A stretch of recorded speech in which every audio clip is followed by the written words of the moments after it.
Hello everyone. In this video, I want to talk about two things.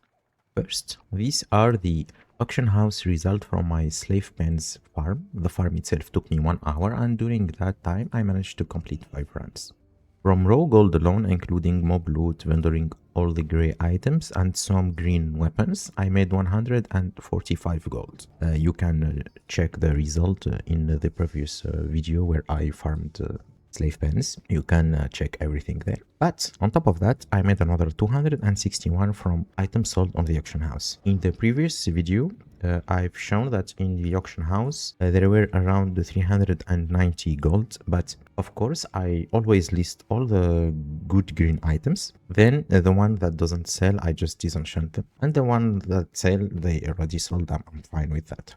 So that brings the total profit for the hour to 406 gold with the auction house cut included. For anyone curious about what actually sold and what didn't, here is a breakdown of the results. These are the Arcan Dust, these are some greater and lesser planar essence, and this is the rest, some scrolls, some rune cloth, another with cloth, and some items, BOE items.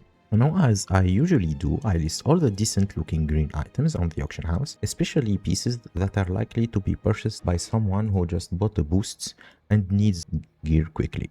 That's why some of the greens can sell for surprisingly high prices. Most of these items only have a disenchant value of around 3 gold, but if I can sell them for 4 gold, 5 gold, or even more gold on the auction house, that's extra profit for almost no additional effort. Which brings me to the second thing I want to talk about, green items. A lot of players automatically vendor or disenchant every green they get. While both methods are great for making gold, you can be leaving a lot of gold on the table by doing that. Some green items are worth far more than their vendor price or disenchant value. And the opposite is also true. So you have to always check what you vendor, what you disenchant, and what you throw in the auction house. And if you don't check them before getting rid of them, you're missing out on easy profit. Let me show you a few examples. So, okay, for the 95 gold, it's a blue item, so we're not going to talk about that. So here, Laughing Skull Tunic of the Invoker, it's level 60, I think, or 61. Item green, 6 gold. Scavenger Cloak of the Eagle, 19 gold. So one green item, and that sell for 19 gold, give you around 5 disenchanted greens, I think. Or no, more than 5, 6 or 7. Anyway, Tourmaline Loop of the Whale, 9 gold. Skilight Ring of the Sorcerer, 22 gold. You should know what you sell. Like, for example, I have some greens here. For example, these leather spirits. I don't think it's a good item to sell on the auction house. You disenchant it. This is a blue item. This one, it's a good item. Any boosted mage, warlock, elemental, boomkin can buy this item, so you can sell it on the auction house.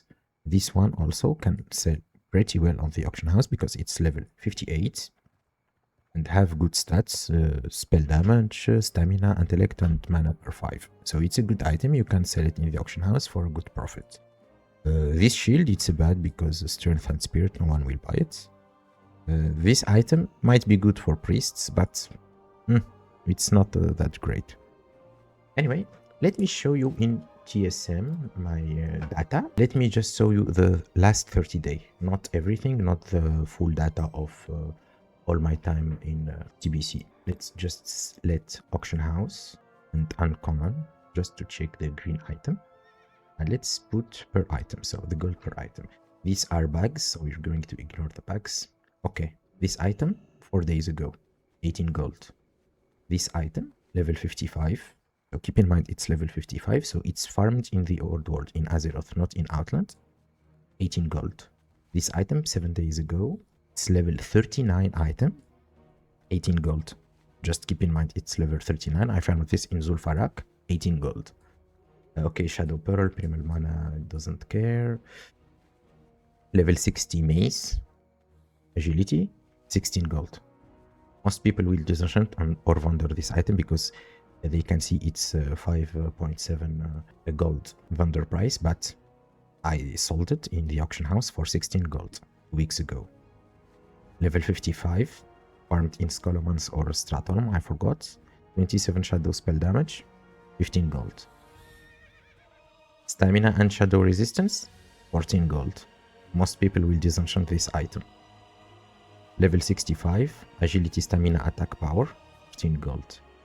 The list can go on and on and on. This is only the last month. I can show you all time, for example. Look here, level 70 item, 84 gold.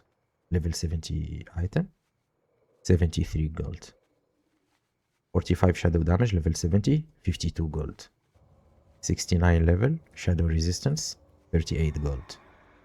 I've always been selling a lot of green items, BOE, over and over throughout all my time in TBC since the start until now. I don't want to show all time a lot. Let's just focus on the last month. Even the items that are, for example, level 51, 9 gold. It's great. It's level 51. 59. Yeah, level 59. Stamina Spirit, 9 gold. Level 39, 8 gold. It's farmed in Zulfarak, level 39. It's not even 59. It's not even for the boosted character. It's for the people that are leveling normally. Level 68, 8 gold. Some other people will disenchant all of this and they would make less than the half gold that the auction house can give you. It's true that you can list the item 1, 2, or 3 times, but me personally, after 3 listing, I will disenchant the item. And most of the time, I sell half of the item. Okay, don't go and try to sell very bad items. Look at me, I'm selling shadow spell damage because Warlock and Shadow Priest will buy that. This one, it's 7 gold for back. It's a cloak that gives stamina and intellect. Every mage will need this. Maybe priests too. Since it's a back, so all casters leveling will need this item. Agility, stamina level 53, 7 gold. So the list can go infinitely because I sold a lot of items that are really great. So guys, keep in mind that green items are very good. Try to sell them on the auction house before. Don't sell the spirit and agility and spirit. Well, even spirit and agility can sell for some rogues leveling in between level 30 and 40 to reduce their downtime, but most people will buy agility strength, agility stamina, strength critical strike, attack power, spell damage, especially fire and not fire actually, shadow and frosts. So for the level 70 and the higher level item, you can sell the resistance item like shadow for mana tomb and Arcatraz. All the tanks will need them. That's all, guys. That's all I want to say. Thank you for watching and bye bye.